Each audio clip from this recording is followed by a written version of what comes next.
الحمد لله نحمده ونستعينه ونستغفره اما بعد اللہ تعالیٰ کی ذات بہت قریب ہے،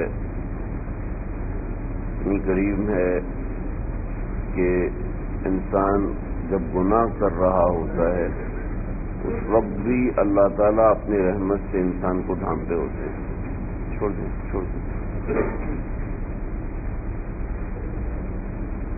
نیکی کے وقت تو اللہ تعالیٰ اپنی رحمت سے انسان کو ڈھانپتے ہیں، لیکن گناہ کر رہا ہوتا ہے اس وقت بھی اللہ تعالیٰ انسان کو اپنی رحمت سے ڈھانپتے ہوئے ہوتے ہیں۔ ساری کی ساری رحمت اللہ تعالیٰ بندے سے نہیں ہٹاتے، اللہ بندے سے دور ضرور ہو جاتے ہیں جب انسان گناہ کرتا ہے، لیکن اس وقت بھی وہ اللہ کی رحمت میں ہوتا ہے۔ رحمتی وسعت کل شیء، اللہ خود فرماتے ہیں کہ میری رحمت ہر چیز کو گھیرے ہوئے، اور اللہ کی ذات یہ تو وہ بات ہے کہ جب گناہ کر رہا ہے اس وقت ڈھانپتے ہوئے، لیکن جب نیکی کر رہا ہے تو اس وقت کیا حال ہوگا؟ اللہ کہتے ہیں کہ تم تھوڑی سی نیکی کرو، الذی یعطی اجر الجزیل علی عمل القلیل، تفسیر روح المعانی علامہ آلوسی رحمۃ اللہ علیہ مفتی بغداد فرماتے ہیں کہ کریم اسے کہتے ہیں الذی یعطی اجر الجزیل بدون الاستحقاق والمنہ، کہ حق نہ بنتا ہو پھر بھی دے دے، تھوڑے عمل پر زیادہ دے دے، کریم اسے کہتے ہیں۔ تفسیروں میں واقعہ لکھا ہے کہ ایک شخص کا انتقال ہوا تو کسی نے اسے خواب میں دیکھا۔ دیکھو الرؤیا صالحہ من اللہ والحلم من الشیطان، حدیث میں آتا ہے اچھے خواب اللہ کی طرف سے ہوتے ہیں، برے خواب شیطان کی طرف سے ہوتے ہیں۔ خواب کی 3 قسمیں یاد رکھیے گا، ایک خواب ہوتا ہے تحدیث نفس، ایک خواب ہوتا ہے تسویل الشیطان، اضغاث و احلام، اور تحدیث الشیطان، یہ 2 نام ہیں، 2-3 نام ہیں۔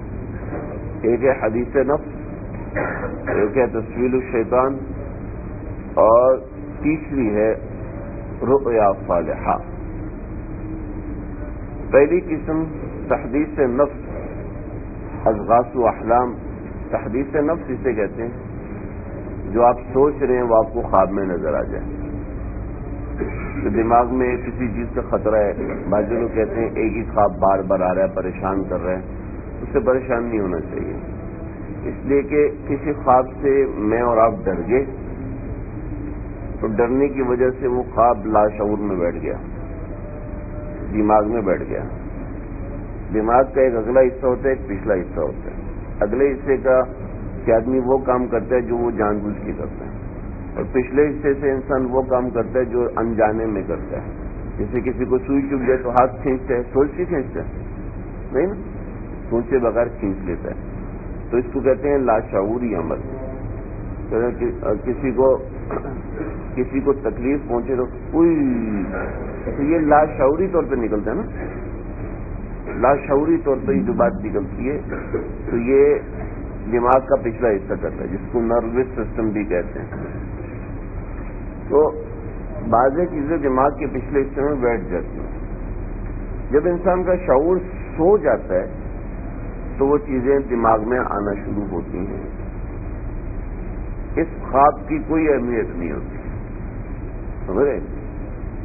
دوسرا خواب تسویل الشیطان، جو شیطان انسان کو ڈرانے کے لیے کرتا ہے، جیسے قتل ہو گیا، جیسے گندگی دکھا رہا ہے، جیسے خواب کے اندر گندی باتیں دل میں ڈال رہا ہے، گندگی کی طرف لے کے جا رہا ہے، خواب میں وسوسے ڈال رہا ہے، خواب میں ایک بزرگ دکھا رہا ہے جلدی سے 50 روپیہ صدقہ کر دے ورنہ تیرے اوپر مصیبت آ جائے گی۔ ہمارے بزرگوں سے کسی نے پوچھا کہ حضرت خواب میں ایک بزرگ کی زیارت ہوئی، انہوں نے فرمایا کہ 50 روپیہ صدقہ کر دو۔ میں کر تو دو لیکن کل یہ بزرگ آئیں گے اور کہیں گے 50,000 صدقہ کرو تو کرو گے؟ سمجھ رہے؟ جس میں کوئی واضح اشارہ نہیں ہے کہ کوئی بری بات آ رہی ہے، تو وہ تصویر الشیطان ہے، شیطان کی طرف سے ڈالا ہوا ہے۔ حدیث میں آتا ہے والحلم من الشیطان، برے خواب شیطان کی طرف سے ہوتے ہیں کہ فَإِذَا رَآ مِنْكُمْ مَا لَا يَكْرَهُ، کہ جب تم خواب میں ایسی چیز دیکھو جو تمہیں پسند نہیں آ رہی تو اٹھ کے 3 مرتبہ اعوذ باللہ من الشیطان الرجیم پڑھ لو، اور دوسری حدیث میں آتا ہے کروٹ بدل کے سو جاؤ۔ ما یحدث بہ، اس خواب کو کسی کو مت سناؤ، آپ کسی کو نہیں سنائیں گے تو خواب کا کچھ بھی نہیں ہوگا۔ اگر آپ کسی کو سنا دیں گے تو عرش کے نیچے ایک پرندہ ہے یتعلق بہ رؤیا، خواب اس سے معلق ہو جاتا ہے، اور کسی کو آپ نے سنا دیا اور اس نے اس کی تعبیر دے دی تو ویسے ہی ہو جاتا ہے۔ لہذا وہ برا خواب کسی کو نہیں سنانا۔ مردوں کو تو عام طور پر مرد عام طور میں مضبوط دماغ کے ہوتے ہیں، عورت چاہے جتنی سمجھدار ہو ان کے دماغ میں کچھ نہ کچھ کمزوری ہوتی ہے، اس وجہ سے ان کو خواب زیادہ آتے ہیں۔ دماغ کے لاشعور شعور کے مضبوط ہونے کی علامت یہ ہوتی ہے کہ خواب کم آتے ہیں، ہر وقت خواب ہی نہیں دیکھتا رہتا۔ بعض لوگ تو جاتے وقت بھی خواب دیکھتے رہتے ہیں، وہ کمزوری کی علامت ہوتی ہے۔ تو عورتوں کو بہت زیادہ خواب آتے ہیں، لہذا سمجھانا چاہیے عورتوں کو کہ جتنا بھی بڑا خواب آ جائے پریشان نہیں ہونا اور کسی کو سنانا نہیں۔ مجلس لگا کے بیٹھ جاتی ہیں اور ایک سناتی ہے جی میں نے یہ خواب دیکھا، دوسری سناتی ہے میں نے خواب یہ دیکھا، تیسری بناتی ہے میں نے بھی یہ دیکھا تھا۔ تو یہ اس طرح کے خواب جو ایسے خواب آئیں جس میں شیطان کی طرف سے ہو، یہ کوئی معنی خیز بات نہ وہ شیطان کی طرف سے ہوتی ہے، اس پہ توجہ نہیں دینی چاہیے۔ اور خواب ہر کسی کو سنانے الا صدیق او لبیب، حدیث میں آتا ہے خواب صرف کسی گہرے دوست کو سناؤ جو سمجھدار ہو، یا او لبیب یہ کسی عالم کو سناؤ جو تعبیر کے فن کو جانتا ہو۔ تو یہ سمجھ لیں کہ جو برے خواب ہیں وہ شیطان کی طرف سے کسی کو سنانے نہیں چاہیے، ورنہ اس کی ویسی ہی بری تعبیر، خواب میں دیکھ لیا میں نے قتل کر دیا، خواب میں دیکھ لیا جی میں ننگا گھوم رہا ہوں، خواب میں دیکھ لیا، یہ جو برا لگتا ہے نفس کو دل کو برا لگتا ہے۔ تو حدیث میں آتا ہے اٹھو اور 3 مرتبہ اعوذ باللہ من الشیطان الرجیم پڑھو۔ کیا پڑھو جی؟ اعوذ باللہ من الشیطان الرجیم۔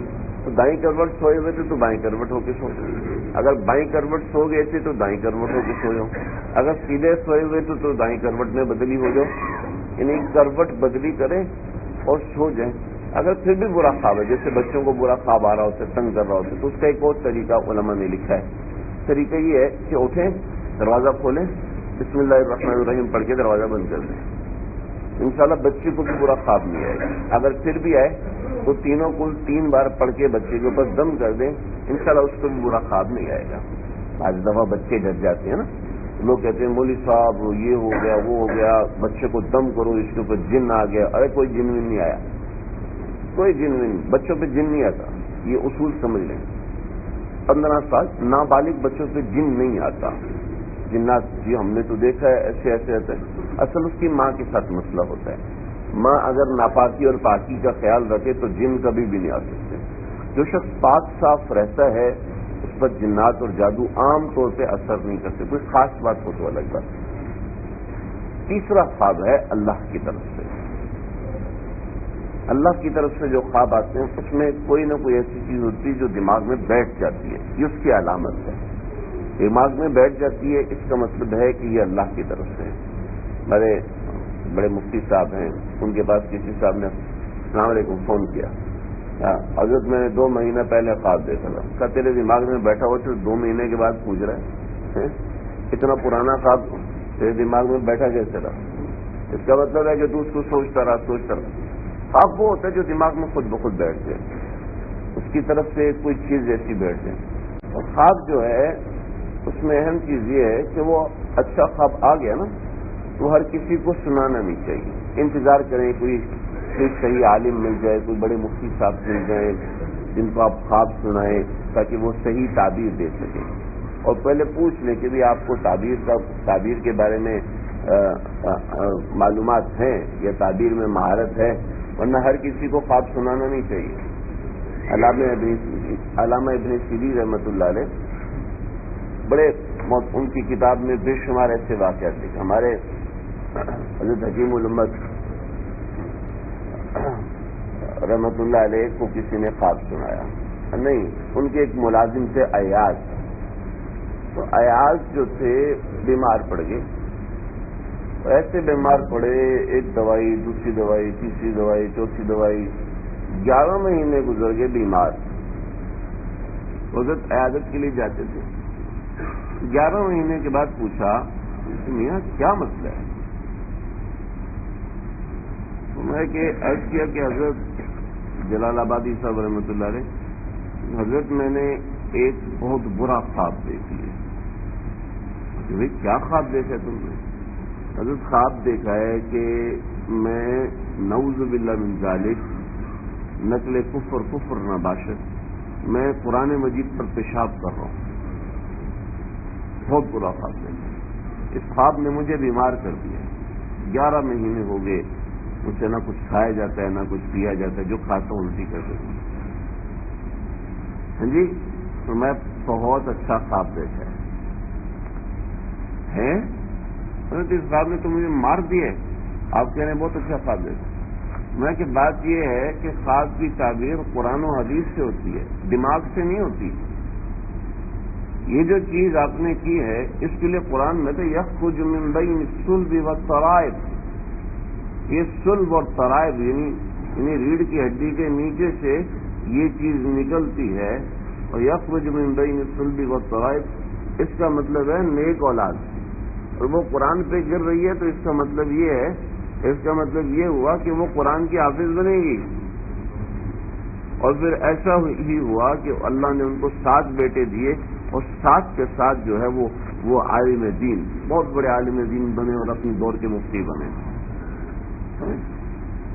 اس سے خواب کی تعبیر بڑی مختلف ہوتی ہے. ہر شخص اس تک نہیں پہنچ سکتا. بڑے معنی ہوتے ہیں. جیسے حضرت شیخ الہند رحمۃ اللہ علیہ کو کسی نے خواب سنایا تو ان سے بے تکلف بھی تھی.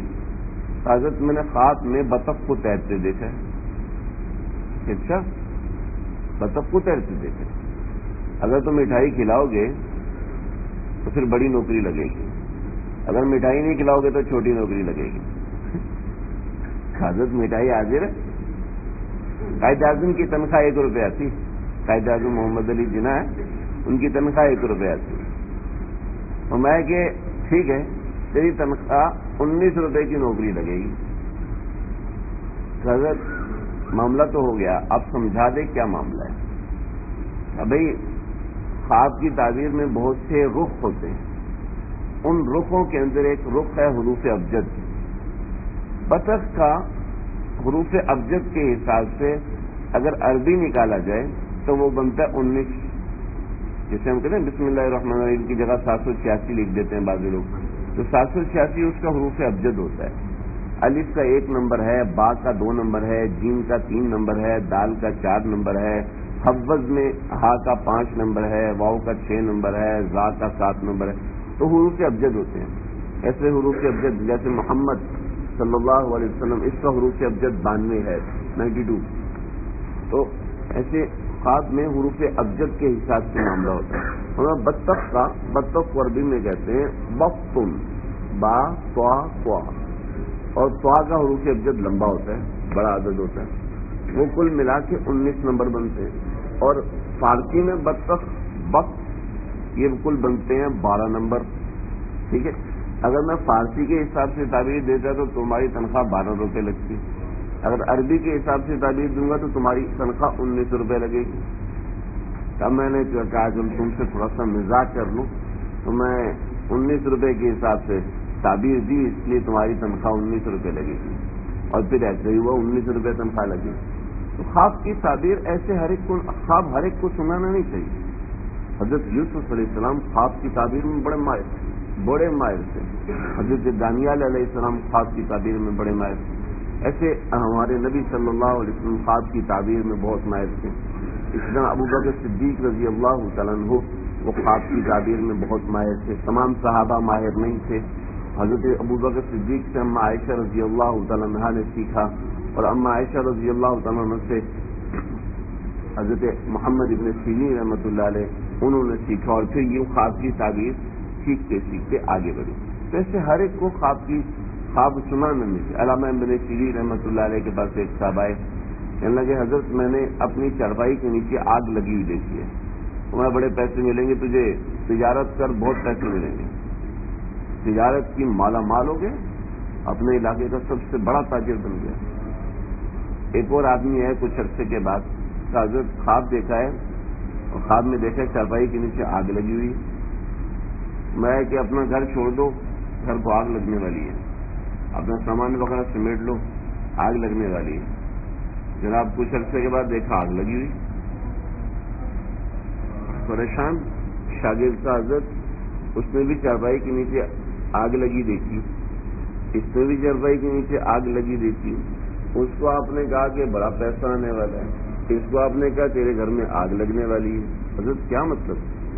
ہمیں کہ میاں مطلب یہ ہے, اس نے آگ دیکھی تھی سردی کے موسم میں, اور سردی میں آگ سے سینکتے ہیں, فائدہ اٹھاتے ہیں, اور گرمی میں اگر آپ کے پاس آگ لگ جائے تو آپ وہاں سے بھاگتے ہیں. تو گرمی میں آگ عذاب ہے اور سردی میں آگ جو ہے وہ فائدے مند کی چیز ہے. لہذا میں نے اس کو اس کے حساب سے تعبیر دی, اس کو اس کے حساب سے تعبیر دی. سمجھ رہے ہو نا؟ یہ باتیں آپ کو اس لیے بتا رہا ہوں تاکہ ہر ایک کو خواب نہ سنائیں, اور یہ بھی نہ ہو کہ خواب کو اہمیت ہی نہ دیں, یہ خواب بیکار چیز ہے. جو صرف تم اربعین من النبوہ, خواب نبوت کا 46واں حصہ ہوتے ہیں. خواب من جانب اللہ الہام بھی ہوتے ہیں. سمجھ رہے ہیں نا جی؟ یہ ہمارے جو 1857 کی جنگ ہوئی ہے, یاد ہے نا بھائی, 1947 میں پاکستان بنا ہے. 1947 کا تو سب جانتے ہیں نا. اس سے 100 سال پہلے 1857 میں, یعنی 90 سال پہلے ایک جنگ ہوئی تھی, جنگ آزادی. یہ جنگ آزادی جو ہوئی تھی یہ خلافت عثمانیہ کو بچانے کے لیے ہوئی تھی. ہندوستان, پاکستان, افغانستان, چائنا, سری لنکا, نیپال, ایران, اس کے بعد یہ آتے سعودی عرب اور شام, عراق, یہ سب جو علاقے آتے ہیں یہ پورا ایریا خلافت عثمانیہ میں آتا تھا. یہ حضرت معاویہ رضی اللہ تعالیٰ عنہ نے بنائی تھی سلطنت, اور پھر یہ آگے چلتے چلتے پھر یہ ٹوٹی, اور ٹوٹنے کے بعد ایک شخص تھا عثمان. یہ عثمان جو تھا نا یہ تاتاری تھا, تاتاری. اس کا ایک پیشہ تھا. پیشہ یہ تھا کہ یہ اس کے ساتھ 4000 کا 4500 کا لشکر ہوتا تھا. دیکھتا تھا جہاں لوگ جنگ ہو رہی ہے وہاں جو ہار رہا ہوتا تھا اس کی مدد کرتا تھا, اس کو جتا دیتا تھا. جو جیت رہا ہے اس کو تو کوئی مسئلہ نہیں ہے نا, جو ہار رہا ہے اس کو مسئلہ ہوتا تھا. تو اس کے اوپر اٹیک کرتے اور اس کو جتواتے. جتوانے کے بعد اس سے کہتے مال غنیمت ہمیں بھی دو. تو جو مال ملتا تھا وہ آدھا آدھا تقسیم کر لیتے, کچھ دن اس کے ساتھ رہتے, پھر آگے چلے جاتے. تو ایسا ہوا کہ مسلمانوں کی تاتاریوں سے جنگ ہو رہی تھی اور مسلمان مار کھا رہے تھے.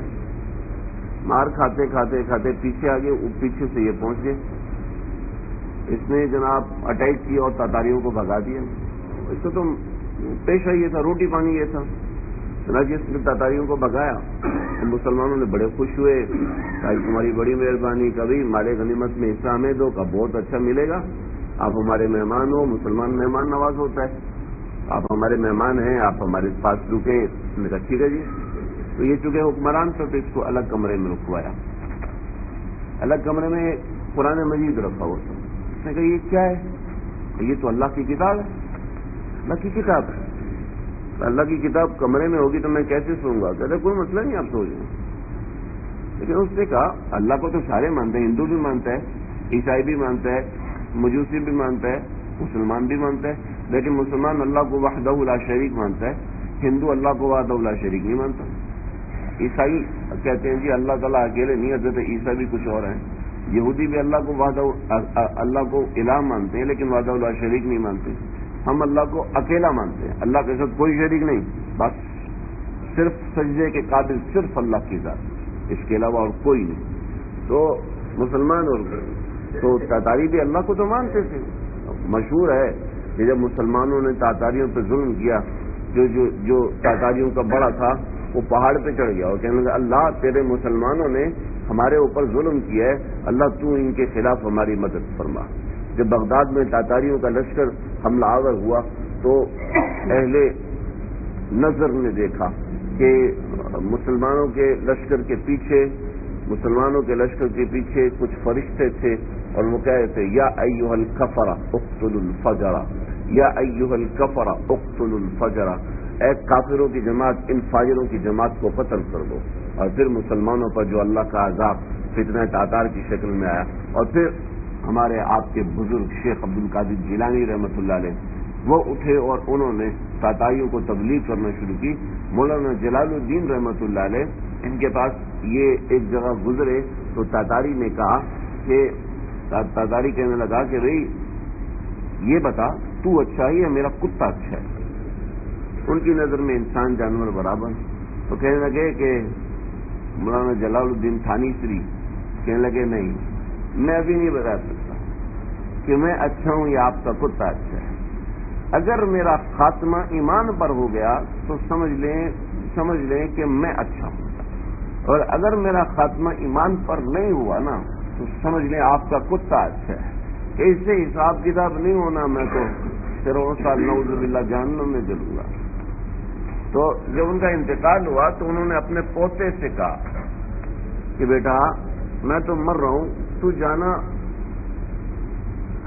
شہنشاہ خاقان کے پاس، خاقان اعظم کے پاس، ان سے کہنا کہ میرے باپ نے آپ سے ایک وعدہ کیا تھا آپ کو بتانے کا، تو انہوں نے پیغام بھیجا ہے کہ بادشاہ کو بتا دینا کہ میں اچھا ہوں کیونکہ میں ایمان پر مر رہا ہوں۔ تو وہ اٹھے اور وہاں پر پہنچے۔ آپ بادشاہوں سے کون ملنے دیتے ہیں؟ اصل میں یہ لوگ سورج کی پرستش کرتے تھے، تو یہ اشراق کے وقت پہنچے اور وہاں پر اذان دی۔ تاتاری تو مسلمانوں کا دشمن، اذان کا دشمن، تو پکڑ کے بادشاہ کے سامنے گئے کہ بادشاہ سلامت میں نے اذان شر پھیلانے کے لیے نہیں دی، میں نے اذان اس لیے دیا تھا کہ آپ مجھے بلا لیں۔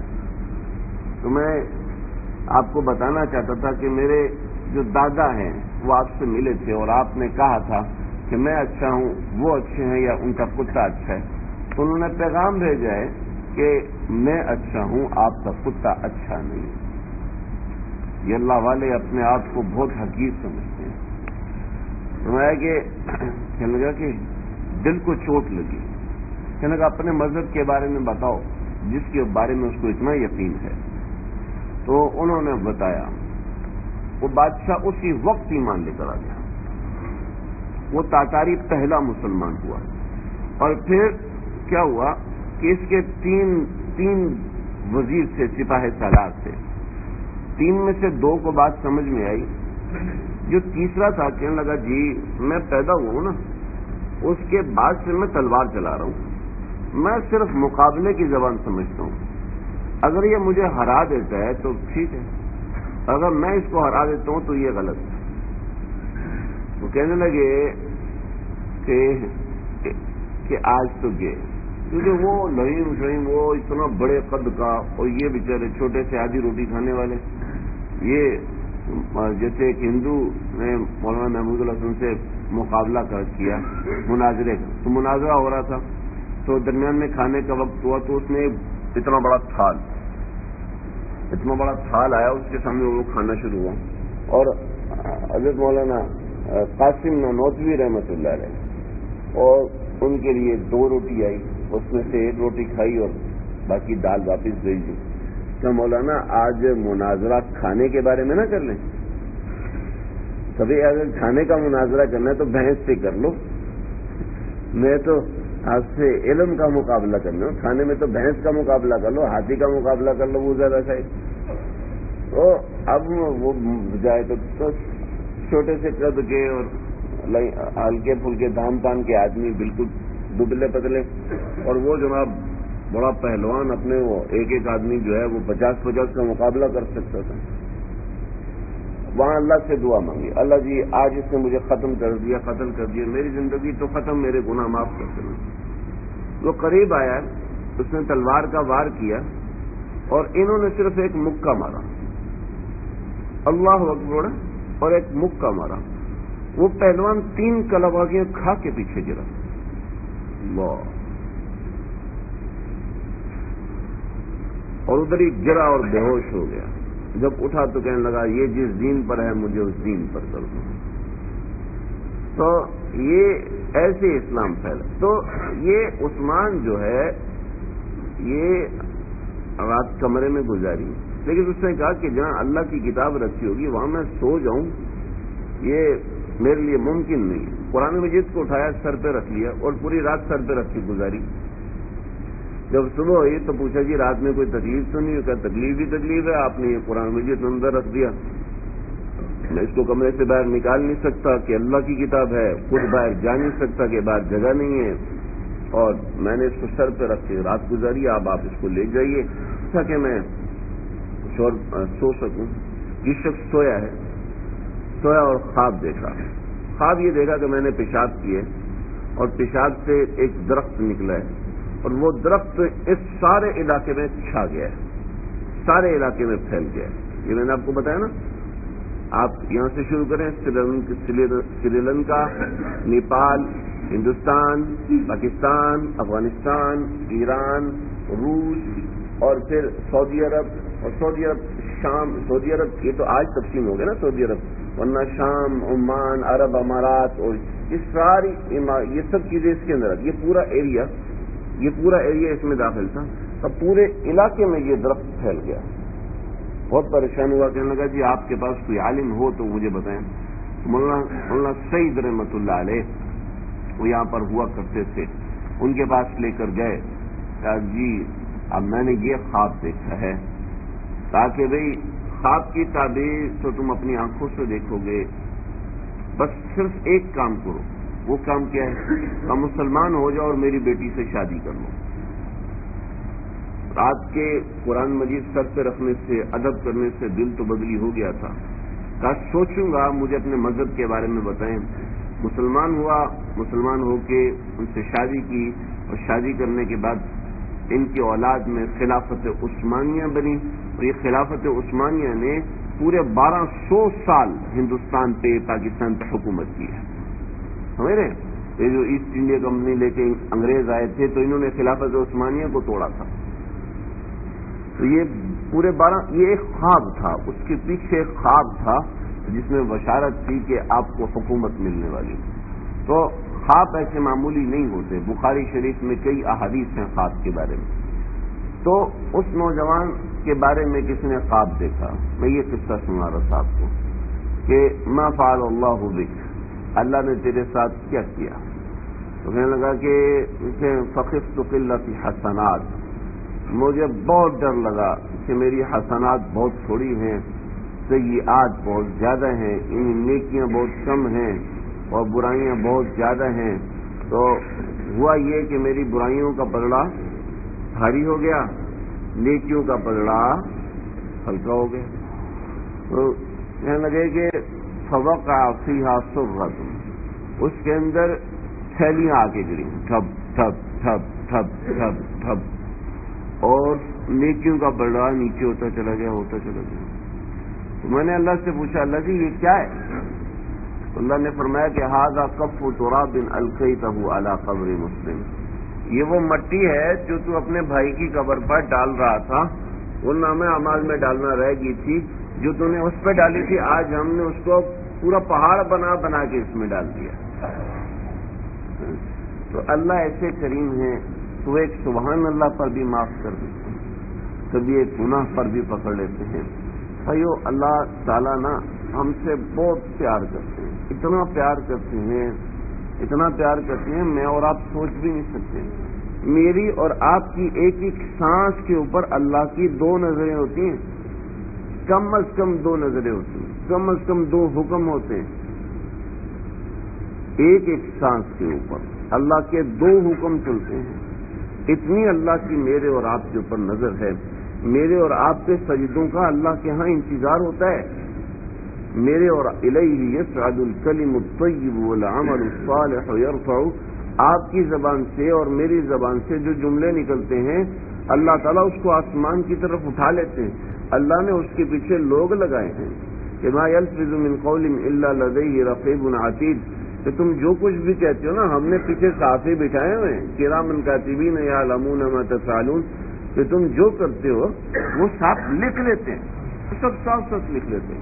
اب یوم تشہد علیہم السنتہم وایدیہم وارجلہم بما کانوا یعملون، کہ یہ جو ہاتھ ہے، یہ جو پاؤں ہے، یہ سب چیزیں ریکارڈ کر رہے ہیں. یہ کیسے ریکارڈ کر رہے ہیں؟ یہ جو ریکارڈر ہیں آپ کے موبائل کے اندر، جو ریکارڈر ہوتا ہے، یہ ریکارڈر اور جو ریکارڈرز ہوتے ہیں اور جو کیمرے ہوتے ہیں، یہ چیزوں کو کیسے ریکارڈ کر لیتے ہیں؟ یہ بھی تو مٹی کے بنے ہوئے ہیں نا. زمین سے کرسٹل نکلتا ہے، زمین سے ایلومینیم نکلتا ہے، اور زمین سے سلور نکلتا ہے. اس کے اوپر کیمیائی عمل ہوتا ہے. وہ کیمیائی عمل کے بغیر چیز بنی نہیں سکتی. آپ کا موبائل نہیں بن سکتا، آپ کا ریکارڈر نہیں بن سکتا، آپ کا کیمرہ نہیں بن سکتا، چیز کو ریکارڈ نہیں کیا جا سکتا. تو یہ سب چیزیں زمین سے نکلتی ہیں. بخار ریکارڈ ہو جاتا ہے، بلڈ پریشر ریکارڈ ہو جاتا ہے. بلڈ پریشر آپ دیکھ سکتے ہیں، ای سی جی آپ دیکھ سکتے ہیں، ایکو آپ دیکھ سکتے ہیں، دل کا گردوں کا الٹرا ساؤنڈ آپ دیکھ سکتے ہیں. بہت سی چیزیں ایجاد ہو چکی ہیں، بہت سی چیزیں ابھی ایجاد نہیں ہوئی. کہ آج سے پہلے ایک زمانہ تھا بخار چیک کیا جا سکتا تھا، یہ سے کتنا بخار ہے. آج کے زمانے میں سر درد چیک کیا جا سکتا ہے، سر میں کتنا درد ہے. آگے چل کے امید ہے یہ آلات ایجاد ہوں گے جس سے پتہ چلے گا سر میں درد کتنا ہے. جیسے ایجاد ہو گیا کہ بخار کتنا ہے، جیسے ایجاد ہو گیا بلڈ پریشر کتنا ہے. وہ خون کے اندر سے خون کی تو نہیں آیا، کھال کے اوپر سے پتہ کر رہا ہے جی بلڈ پریشر اتنا ہے، اور جناب خون کو چیک کر کے بتا رہا ہے کہ شوگر اتنی ہے. پیشاب کو چیک کر کے بتا رہا ہے کہ شوگر اتنی ہے. خون کو چیک کر کے بتا رہے ہیں اس میں وائٹ سیل اتنے ہیں، ریڈ سیل اتنے ہیں، اور دوسرے سیل ہوموگلوبن اتنے ہیں، اور سرخ خلیے اتنے ہیں، سفید خلیے اتنے ہیں. خون کو صرف چیک کر کے بتا رہا ہے. اس آدمی کے جسم میں خون کتنے گرام ہے یہ بھی چیک کر کے بتا رہا ہے. تو جی یہ آج کل ہوا نا، آج سے پہلے تو نہیں تھا. اسے اللہ نے پتہ نہیں کب سے یہ چیزیں ہمارے پیچھے لگائی ہوئی ہیں. بھائی آپ اپنے بچے کے ساتھ کسی محافظ کو بھیجتے ہیں، ہے نا جی، بھیجتے ہیں. کیوں بھیجتے ہیں؟ اس لیے کہ بچہ آپ کے لیے اہم ہے. اللہ نے بھی میرے اور آپ کے ساتھ محافظ کو بھیجا ہے، کئی فرشتوں کو لگایا. ہمارے ساتھ کیا ہوتا ہے، عام طور پر تصویر گھر میں لگی ہوتی ہے. قائد اعظم کی تصویر لگی ہے، کمانڈر صاحب کی تصویر لگی ہے، ماموں کمانڈر ہے اس کی تصویر لگی ہے، بچوں کی تصویر لگا دیتے ہیں. حدیث میں آتا ہے، ایک حدیث آپ کو سناتا ہوں. ان اشد الناس عذابا، یہ حدیث کا پہلا حصہ ہے. بے شک قیامت کے دن سب سے زیادہ عذاب اس شخص کو ہوگا. کس کو ہوگا بتاؤں؟ المصورین، جو تصویر بناتے ہیں. ان اشد الناس عذابا المصورون، سب سے زیادہ عذاب اس کو ہوگا جو دنیا میں تصویر بناتا ہے. سمجھے؟ پھر یوم القیامت عنق، قیامت کے دن ایک گردن ہوگی، گردن جو لوگوں کو اچک اچک کے جہنم میں پھینکتی رہے گی. یوں پکڑے گی، جو سر سے پکڑے گی اٹھا کے جہنم. یوں یہ کس کو پھینکے گی؟ یہ تصویر بنانے والوں کو پھینکے گی. سمجھے بھائی؟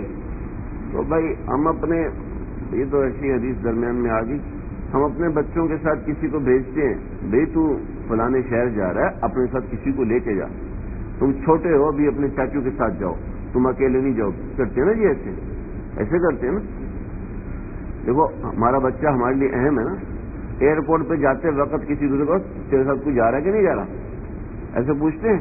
اپنے بچوں کے ساتھ کرتے ہیں نا، جو ہمارے لیے اہم ہے. اللہ نے اپنے بندوں کے ساتھ محافظین لگائے، حفاظت کرنے والے فرشتے لگائے. جب ان کے پاس تصویر ہوتی ہے، بچوں کے کپڑوں پہ تصویر ہوتی ہے، جی کیا کریں کیا کریں، جی ہمیں مارکیٹ سے ایسا کپڑا نہیں ملتا جس پہ تصویر نہ ہو. بھائی آپ لوگ ماشاءاللہ، آپ میں بہت سے لوگ مارکیٹ والے ہیں تو جانتے ہیں، اور الحمدللہ ہمیں بھی بے شمار کپڑے بغیر تصویر والے مل جاتے ہیں. جو آدمی تلاش کرنا چاہے تو مل جاتی ہے، چیز مل جاتی ہے. یہاں سے آپ اپنے بچوں کے لیے کھلونے لے کے جائیں، ضرور لے کے جائیں. اس میں دیکھیں کہ اس میں تصویر نہ بنی ہوئی ہے. کھلونے تصویر بت والے، جیسے گڑیا لے کے جاتے ہیں بچوں کے لیے، بھالو لے کے جاتے ہیں، نہیں. جس گھر میں ہوتا ہے اس گھر میں رحمت کے فرشتے داخل نہیں ہوتے. میں یہ کہہ رہا تھا کہ اللہ کی رحمت انسان کو ہر وقت گھیرتی ہے، لیکن جب وہ تصویر بناتا ہے اس وقت دور ہو جاتا ہے. جب اس کے پاس تصویر ہوتی ہے تو وہ دور. جو شناختی کارڈ میں تصویر ہے, ہمارے کارڈ میں تصویر ہے اور نوٹ پہ تصویر ہے, وہ کوئی تصویر کے حکم میں نہیں ہے, وہ تو بہت چھوٹی ہوتی ہے, چھپی ہوئی ہوتی ہے. لیکن جو ہم خود اہتمام سے بنا رہے ہیں اس کی کوئی ضرورت ہے جی؟ اگر گھر کی دیوار پہ بندے کی تصویر نہ لگی ہو تو کیا ہوگا؟ پہچانا نہیں جائے گا یہ میرا گھر ہے, کیوں جی؟ لیکن نوٹ کا آپ تصویر کاٹ دو تو پھر کیا ہوگا؟ قابل استعمال نہیں رہے گا نا. تو جب مجبوری ہے اس کی بات الگ ہے, اس کے علاوہ اس چیز سے بچنا چاہیے. میں عرض کر رہا تھا کہ اللہ ہم سے بڑا محبت کرتے ہیں, بڑا پیار کرتے ہیں, بس اس کی طرف رجوع کرنے کی ضرورت ہے. صرف آدمی بہانہ بنائے کہ رونے جیسا منہ ہی بنا لو. ایک بزرگ فرماتے ہیں رونے جیسا منہ ہی بنا لو اگر ہیں آنسو خفا, رونے جیسا منہ ہی بنا لو اگر ہیں آنسو خفا, اس کی رحمت کو تو بخشش کا بہانا چاہیے. اللہ کی رحمت انسان کو گھیرتی ہے, ہاں انسان اس کی طرف جانے کی فکر کرے. اللہ تعالیٰ مجھے, اللہ تعالیٰ آپ کو ہم سب کو سمجھنے کی, عمل کرنے کی توفیق عطا فرمائے. آخر دعوانا بسم اللہ الرحمن الرحیم. اللهم ربنا تقبل انك انت السميع العليم وتب علينا انك انت التواب الرحيم. اے اللہ مجھے ہم سب کو معاف فرما دے, قلب سلیم, عقل سلیم, حسن سلیم عطا فرمائیے. کہ کچھ دیر جو ہم لوگ بیٹھے ہیں اس بیٹھنے کو اپنی بارگاہ میں قبول فرما لیجیے. شرط قبولیت سے نواز, شرط قبولیت سے نواز. ہم سب کی جملہ مقاصد حسنہ پورے فرما لیجیے. ہم جس مقصد کے لیے یہاں پر آئے ہیں اللہ جی اس کو پائے تکمیل تک پہنچا دیجیے. ہمارے حج کو قبول فرما لیجیے, ہمارے عمروں کو قبول فرما لیجیے, ہمارے آنے جانے کو قبول فرما لیجیے, ہمارے خرچ کرنے کو قبول فرما لیجیے, ہمارے وقت گزارنے کو قبول فرما لیجیے. بہت سے لوگ یہاں قربانی دے کے بیٹھے ہوئے ہیں, اپنی اولاد سے دور, بچوں سے دور, گھر والوں سے دور اور تکلیف میں ہیں. اللہ جی سب کو اس کے اوپر اجر عطا فرمائے, کسی کو بھی محروم نہ فرمائے, کسی کو بھی محروم نہ فرمائے. جو آپ نے اپنی نظر خاص ہم سب سے رکھی ہے اللہ ہمیں اس کی لاج رکھنے والا بنائے. ربنا تقبل منا انك انت السميع العليم وتب علينا انك انت التواب الرحيم. صلى الله تعالى على خير خلقه محمد وعلى اله وصحبه.